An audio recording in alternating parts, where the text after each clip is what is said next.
Mesdames, Messieurs, par une belle journée ensoleillée, à la prison Bonne Nouvelle de Rouen, aussi paradoxal que cette formulation puisse sembler sonner, une détenue se fait conduire au palais de justice pour son ultime jugement. Des heures passent, ses oreilles bourdonnent des plaidoiries passionnées de ses intercesseurs, mais comme une tombe, elle garde le silence. Son regard se focalise alors sur un individu, vêtu de noir, parmi les spectateurs. Il est assis là, mais semble ne pas s'intéresser à ce qui se dit, aussi surprenant que cela puisse être. Elle le regarde sous tous les angles, avant de sursauter. Le juge vient de prononcer son nom. Le tribunal doit statuer sur le sort de Madame Humanité, condamnée, accusée d'être coupable de discrimination, catégorisation, essentialisation, xénophobie, antisémitisme, hiérarchisation, racisme. Ainsi, nous assistons au procès de Madame Humanité, qui, depuis sa naissance, a commis tous les crimes pour lesquels elle est jugée. Lorsqu'elle nous a donné naissance, elle nous a inscrits dans un tissu de relations, nous constituant à la fois comme individus singuliers, mais aussi comme membres d'une communauté. Cette communauté se distingue à plusieurs échelles, d'où notre regroupement en famille, notre appartenance à une ethnie, elle-même vivant au cœur d'un village, d'une ville, se trouvant dans une région, localisée dans un pays, le tout constituant le monde dans lequel nous sommes appelés à cohabiter.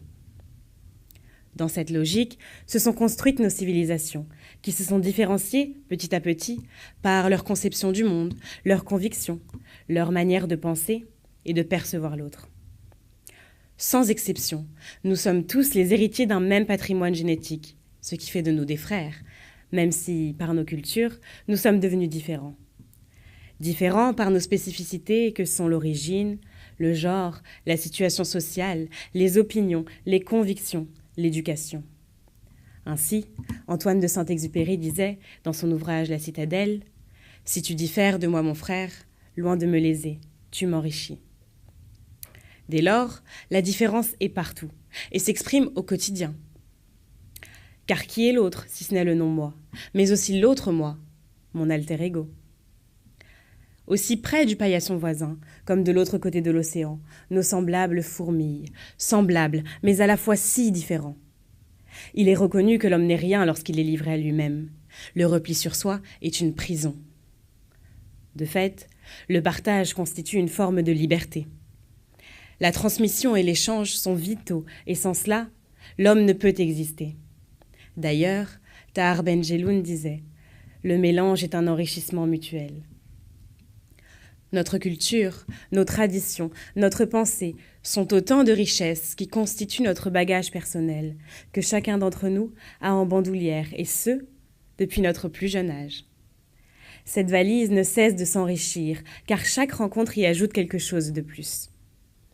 Mais certains la gardent toujours fermée, à double tour, par simple précaution, disent-ils, et par peur d'être lésés sans doute. Il est en effet de mon droit de vouloir garder mes vêtements pour moi. Mais que se passerait-il si de temps à autre nous décidions d'ouvrir tous nos valises, d'étaler nos vêtements, de les contempler et pourquoi pas de les échanger? À quoi bon circuler comme des cornus dans l'aéroport, sans jamais ouvrir nos valises? Puisque c'est là que réside l'intérêt. Montrer, échanger et profiter des autres demeure une source intarissable d'enrichissement. Ceci, l'illustre poète sénégalais Léopold Sédar Senghor le décrit comme étant le rendez-vous du donner et du recevoir. Si nous avons tendance à aller vers ceux de qui nous semblons différer le moins afin de nous mélanger, cela ne devrait pas contraindre notre capacité à aller vers ceux de qui nous différons de manière flagrante. Le vivre ensemble est à la portée de celui qui en fournit l'effort, bien que la coexistence entre les hommes ne soit pas des plus faciles. Car il est vrai que lorsque mon petit frère surgit en furie dans ma chambre, alors que je suis confortablement installée devant mon film préféré, la notion de bon vivre ensemble m'échappe quelque peu. Mais globalement, il suffit d'un petit peu de bonne volonté pour contribuer au bien-être collectif. Cette coexistence s'exprime aussi à des échelles plus intéressantes que celle que constitue ma chambre. L'échelle d'un pays, du monde, qui sait de l'univers. Comment réagirions-nous si des êtres tout droit venus d'une planète au nom exotique débarquaient sur notre si belle terre? Étrangement, je suppose. Voyez, Cette attitude, que nous adopterions sans doute, se nomme l'ethnocentrisme. Il consiste à valoriser les caractéristiques culturelles du groupe auquel on appartient, en les prenant pour référence absolue, avant d'évaluer celles des autres groupes, en les considérant inférieurement et de manière subjective. Et si nous remontons l'histoire, le phénomène ne semble pas nouveau, car Hérodote disait déjà, il y a plusieurs siècles, que l'on propose à tous les hommes de choisir entre toutes les coutumes celles qui sont les plus belles, et chacun désignera celle de son pays, tant chacun juge ses propres coutumes supérieures aux autres. Et dans les faits, une telle attitude a été prise par les acteurs de la traite négrière. Les Noirs ont été pris pour cible et se sont vus retirer leurs droits un à un. Nul doute, je suis profondément touchée par ce qui a été infligé à la couleur ébène, même si je me console grandement de voir aujourd'hui, en cette journée commémorative de l'abolition de l'esclavage, que toutes les couleurs s'assemblent enfin pour ne former qu'une seule et même entité, l'humanité. Entre égoïsme et altruisme, amour de soi et amour de l'autre, l'homme a tendance à se perdre, quitte à mettre sa vie en péril. Entre identité et altérité, étant un autre soi, en même temps qu'un autre que soi, l'homme a tendance à se perdre, quitte à mettre la vie des autres en péril. La Shoah en est la preuve, l'identité des Juifs ayant été niée pour la simple raison de leur altérité. Nous devons cultiver la tolérance.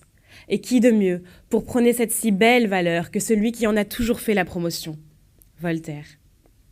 Son traité sur la tolérance, initialement écrit comme réponse à l'affaire Calas, devient un véritable plaidoyer à portée universelle.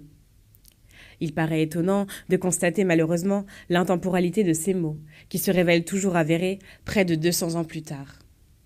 Il dit « Puissent tous les hommes se souvenir qu'ils sont frères », comme l'impose aussi la Déclaration des droits de l'homme et du citoyen, affirmant la liberté, l'égalité et surtout la fraternité entre les hommes.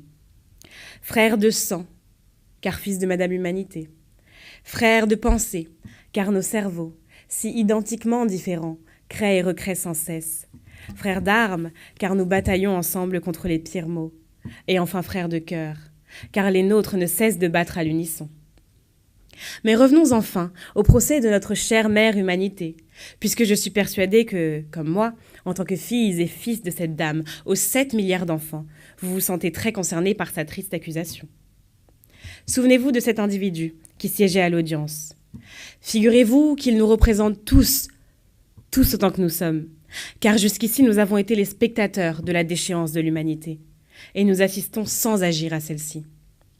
Nous avons ce rôle de spectateur, ce rôle duquel nous devons nous détacher à jamais, au profit de celui de l'avocat. Celui qui fera l'éloge de la magnificence de l'humanité, le plaidoyer en faveur de sa beauté, de sa diversité. Aimé Césaire nous apprend ceci. Nous ne nous contentons pas de l'attitude stérile du spectateur, car la vie n'est pas un spectacle. Soyons tous, et sans exception, les avocats de l'humanité. Parlons, agissons, afin que l'humanité s'enrichisse de nos différences, sans reproduire les erreurs du passé.